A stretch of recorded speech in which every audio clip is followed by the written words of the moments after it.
Audiencia General, 11 de enero del 2011.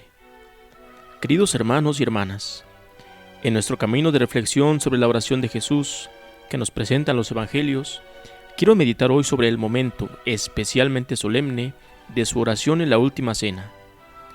El trasfondo temporal y emocional del convite en el que Jesús se despide de sus amigos es la inminencia de su muerte, que él siente ya cercana.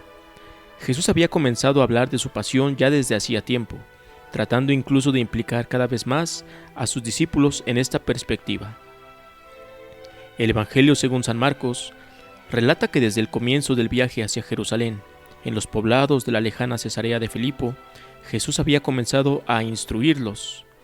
El Hijo del Hombre tiene que padecer mucho, ser reprobado por los ancianos, sumos sacerdotes y escribas, ser ejecutado y resucitar a los 3 días. Además, precisamente en los días en que se preparaba para despedirse de sus discípulos, la vida del pueblo estaba marcada por la cercanía de la Pascua, o sea, del memorial de la liberación de Israel de Egipto. Esta liberación, experimentada en el pasado y esperada de nuevo en el presente y para el futuro, se revivía en las celebraciones familiares de la Pascua. La última cena se inserta en este contexto, pero con una novedad de fondo. Jesús mira a su pasión, muerte y resurrección, siendo plenamente consciente de ello.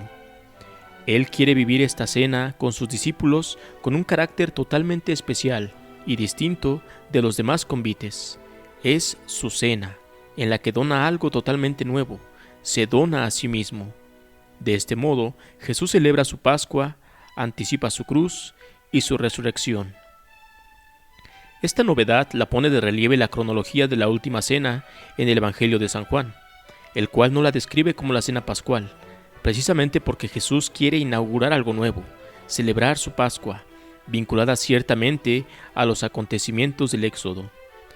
Para San Juan, Jesús murió en la cruz precisamente en el momento en que, en el templo de Jerusalén, se inmolaban los corderos pascuales. ¿Cuál es entonces el núcleo de esta cena? Son los gestos de partir el pan, de distribuirlo a los suyos y de compartir el cáliz del vino con las palabras que los acompañan y en el contexto de oración en el que se colocan. Es la institución de la Eucaristía, es la gran oración de Jesús y de la Iglesia. Pero miremos un poco más de cerca este momento. Ante todo, las tradiciones neotestamentarias de la institución de la Eucaristía, al indicar la oración que introduce los gestos y las palabras de Jesús sobre el pan y sobre el vino, usan 2 verbos paralelos y complementarios. San Pablo y San Lucas hablan de Eucaristía, acción de gracias. Tomando pan, después de pronunciar la acción de gracias, lo partió y se lo dio. San Marcos y San Mateo, en cambio, ponen de relieve el aspecto de eulogía, bendición. Tomó pan y pronunciando la bendición, lo partió y se lo dio. Ambos términos griegos, eucharistein, eulogein, remiten a la verajá judía, es decir, a la gran oración de acción de gracias y de bendición de la tradición de Israel con la que comenzaban los grandes convites. Las 2 palabras griegas indican las 2 direcciones intrínsecas y complementarias de esta oración. La verajá, en efecto, es ante todo acción de gracias y alabanza que sube a Dios por el don recibido.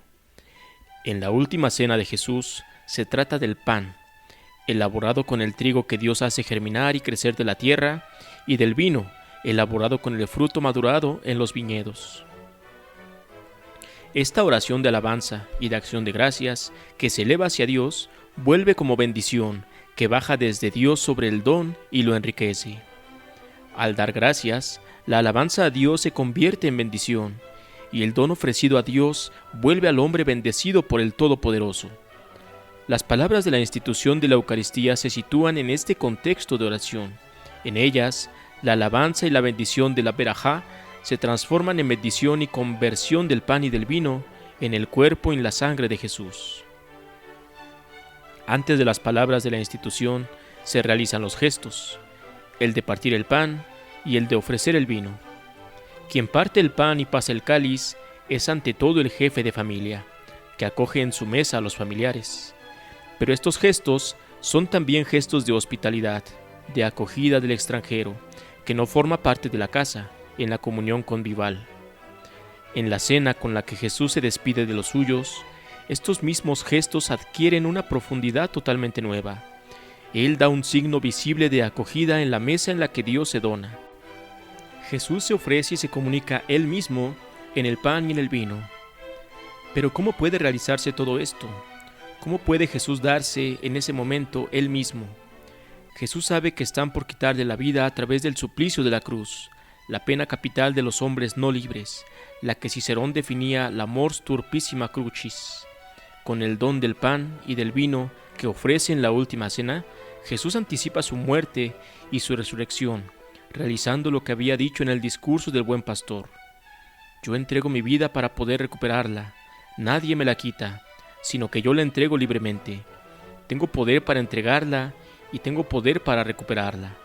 Este mandato he recibido de mi Padre. Él, por lo tanto, ofrece por anticipado la vida que se le quitará, y de este modo transforma su muerte violenta en un acto libre de donación de sí mismo por los demás y a los demás. La violencia sufrida se transforma en un sacrificio activo, libre y redentor. En la oración, iniciada según las formas rituales de la tradición bíblica, Jesús muestra una vez más su identidad y la decisión de cumplir hasta el fondo su misión de amor total, de entrega en obediencia a la voluntad del Padre. La profunda originalidad de la donación de sí a los suyos, a través del memorial eucarístico, es la cumbre de la oración que caracteriza la cena de despedida con los suyos. Contemplando los gestos y las palabras de Jesús de aquella noche, vemos claramente que la relación íntima y constante con el Padre es el ámbito donde Él realiza el gesto de dejar a los suyos, y a cada uno de nosotros el sacramento del amor, el Sacramentum Caritatis. Por 2 veces en el cenáculo resuenan las palabras: hagan esto en memoria mía. Él celebra su Pascua con la donación de sí, convirtiéndose en el verdadero Cordero que lleva a cumplimiento todo el culto antiguo. Por ello, San Pablo, hablando a los cristianos de Corinto, afirma: Cristo, nuestra Pascua, nuestro Cordero Pascual, ha sido inmolado. Así pues, celebremos con los panes ácimos de la sinceridad y la verdad. El evangelista San Lucas ha conservado otro elemento valioso de los acontecimientos de la Última Cena, que nos permite ver la profundidad conmovedora de la oración de Jesús por los suyos en aquella noche, la atención por cada uno. Partiendo de la oración de acción de gracias y de bendición, Jesús llega al don eucarístico, al don de sí mismo, y mientras dona la realidad sacramental decisiva, se dirige a Pedro. Ya para terminar la cena, le dice: Simón, Simón, mira que Satanás te ha reclamado para cribarte como trigo, pero yo he pedido por ti para que tu fe no se apague, y tú, cuando te hayas convertido, confirma a tus hermanos.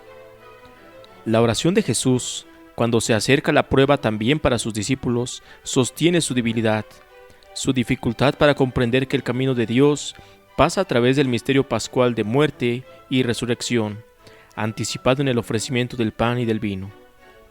La Eucaristía es alimento de los peregrinos que se convierte en fuerza incluso para quien está cansado, extenuado y desorientado.